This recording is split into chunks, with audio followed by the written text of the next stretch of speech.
Once upon a time, there was a little town in India. Tiny little town. Everybody got along fine. It was a great place to be.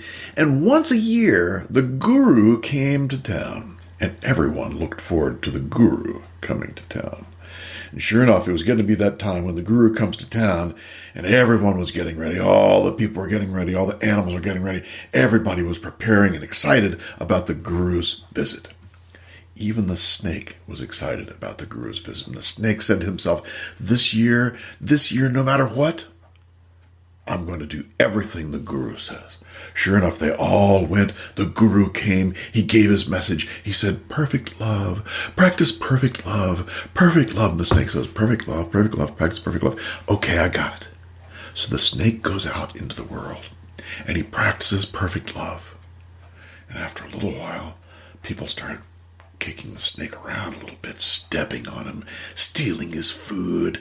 Oh, it got to be a terrible year for the poor snake. But the snake was trying to practice perfect love, until finally the snake could hardly crawl anymore. But it was a year was up, and the guru was coming back into town. The snake could barely crawl back into town to hear the guru's message. The guru's message was, perfect love, practice perfect love. The snake rolled his eyes. He said, perfect love, you've got to be kidding. This almost killed me. So he goes up to the guru. He crawls up to the guru after the message of perfect love. He says, Guru, please, I practiced perfect love all year. And look, I can barely crawl. What did I do wrong? And the guru looks at him. He says, I never told you not to hiss.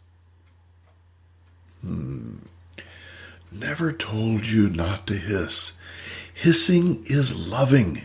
Hissing is loving. If we don't hiss, if we don't tell people where our boundaries are, where things start and stop, we're screwed. We must be able to tell people where our boundaries are. And we've got to hiss. And I've seen over and over and over again in couples therapy I do with men and women, the women lay out their boundaries. Okay, this is what I want. Here's what you're to do. La, la, la, la, la, la, la, la. And the guy goes along with it pretty much. But he doesn't do the same thing. He doesn't hiss. He doesn't say, okay, and here's the way I want it. And here's what's happening with me, and I want Thursdays for myself, and la, la, la, la, la, right? The guy doesn't do that. He doesn't hiss. And when we don't hiss, what happens? We end up getting stepped on like the snake. We end up getting disregarded like the snake. And our life becomes a hellhole instead of something we enjoy. So learning how to hiss is very, very critical. And sometimes what I've seen over and over again is people, when they first start to learn how to hiss and how to be able to say what they want, the first thing they do is they move into hostility. Because there's this thing called hostility and there's this thing called anger. And the two are very different. Anger is hissing. Anger is when you say, look, I'm pissed off. I can't believe that such and such and such and such, right? And the finger's pointing back at me. I am pissed off. I am angry. That's actually good. That's hissing. That's setting the boundary. But when you say, you're an asshole, you're a shitbag, you're a dirtbagger, whatever, that's hostility. Anytime the finger points out away from you and at someone else, that's hostility. That's going to suck. We know now that hostility shortens our lifespan. It has all kinds of negative impacts, but it also keeps communication from ever happening.